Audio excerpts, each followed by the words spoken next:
Encore peu connue du grand public, la Fédération centrafricaine de powerlifting trace pourtant son chemin avec détermination. Créée le 12 juillet 2015 à Bangui, à l'initiative du professeur d'éducation physique et sportive Guy Legrand Koukilo, elle œuvre depuis plusieurs années pour la promotion de cette discipline exigeante. C'est une fédération multidisciplinaire que nous avons les 5 disciplines qu'on pratique dans cette fédération.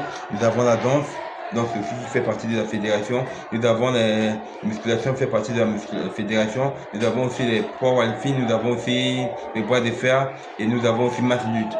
Officiellement reconnue en 2018 par les autorités sportives nationales, la fédération n'a cessé de gagner en dynamisme.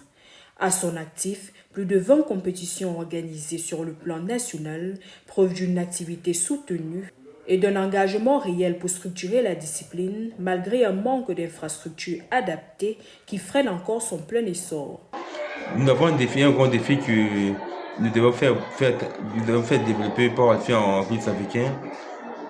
Si on appui du ministère de Jeunesse et Sport, si nous soutenons par des matériels, parce que vous savez, powerlifting était vraiment un sport qui utilise beaucoup de matériels de musculation et qui permet il permet de bien travailler.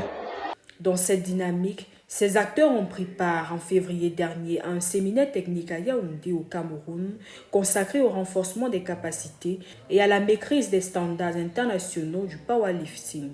Au-delà des frontières, la République centrafricaine s'est également illustrée à 2 reprises au championnat du monde de powerlifting en Russie, marquant ainsi sa présence sur la scène internationale. Une fédération distraite mais résolument ambitieuse qui continue de se construire et de porter haut les espoirs du powerlifting centrafricain.